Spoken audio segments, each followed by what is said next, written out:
We would like to play.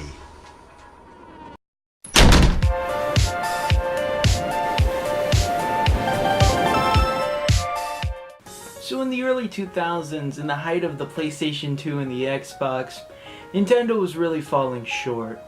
The GameCube was failing despite a recent price cut, and right now the Game Boy was really what was towing the line for Nintendo. Because of this, Nintendo started development on a new console. A console that would be the successor to the GameCube, and in 2006, Nintendo revealed the Nintendo Wii. A console that brought us that much closer to virtual reality and started the Clone Wars. The Wii was vastly different from the other consoles, mainly due to its motion controls, something that had never been done to date. Motion controls allowed you to immerse yourself in your video game experience. That and... Whoa! Break your TV. Yeah. When the console first came out, a lot of people were swinging the Wiimotes so hard that it would actually break their television because of how hard they swung it into the TV.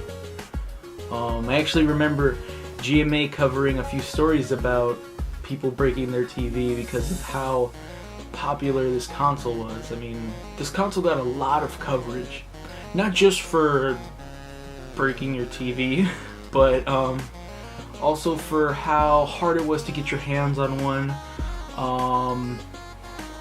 the health benefits there were to playing the Wii, because it was actually getting you to move instead of just sitting there with a controller in your hand, which you could do, but I remember there was a bunch of stories about how people had to wait on lines that would wrap around the block. I mean, I didn't get my first Wii console until 2007, that was a whole year after it was released, and my dad had to wait on a long line, got into an argument with a old lady and probably had to pee real bad, but he waited on that line to get a chance to buy this thing. The amount of people actually wanting this console was one of the main draws to it. It wasn't like just hardcore gamers were trying to get their hands on it, which they were, but regular, average, everyday people were trying to get their hands on this console. I mean, like, people wanted this. This was different. It was an experience. It was like the Walkman back in the 80s or something. It was different. It was new. The console didn't really alienate everyone. I mean, even the commercials, they showed like families playing together, and that wasn't uncommon back in 2006 and through like 2010 or 12. People were really like playing with this console. You know, the families would stay home, and you know, instead of going out and spending a whole lot on bowling, they would play bowling on the Wii, or tennis, or baseball, or something like that, thanks to the game that was actually packaged with the system, Wii Sports. That was a good game, and I still actually play it today. I mean, Nintendo made this console not just for gamers, it was for everyone. Despite it being for everyone, Nintendo knew that they weren't going to try to alienate their other audience, the ones that have stuck with them for this long, the hardcore gamers. And there was plenty of games for them. Games like No More Heroes or Sonic Colors, those were really good games. But as anyone who follows my Tumblr, Jay creates, links in the description, would know, I am a huge first-party Nintendo fan. So anything that Nintendo puts out that's their main IPs, I am for it, and I will go out of my way to get it.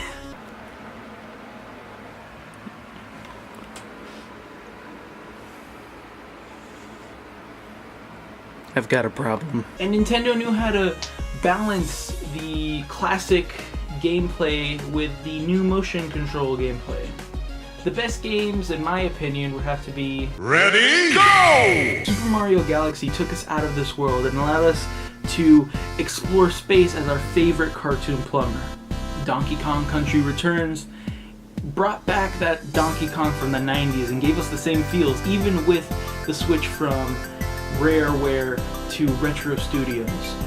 Zelda Skyward Sword let us finally wield that Master Sword in hand and save the princess and just hack and slash throughout the world and even let us find out the origins of Hyrule and Zelda period.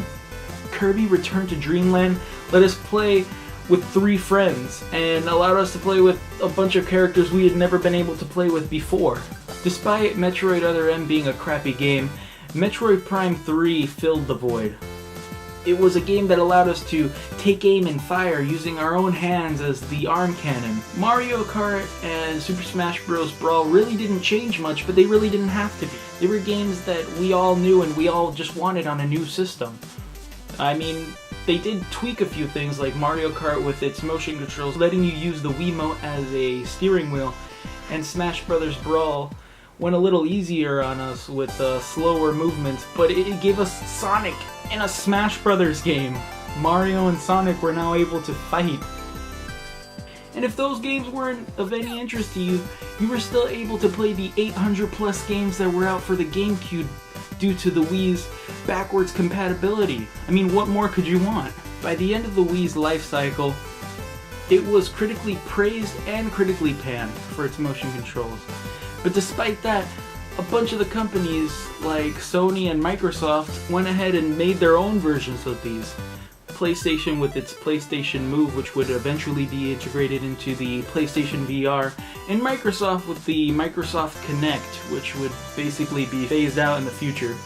The reason those companies weren't able to capture the same success that Nintendo was because they were lacking the fun and all-inclusiveness that Nintendo had. Also, they weren't the first to do it. Everybody knew that they were just copying Nintendo. Nintendo as a company has made some great things for us, but I feel that the Wii was probably its best. They made some great consoles and some pretty lackluster consoles, but let's just hope that if the hype around this thing is as good as it's getting so far, maybe we'll see another renaissance of Nintendo, maybe another Wii, maybe. But until then, I've been Jay Creates, and over and out.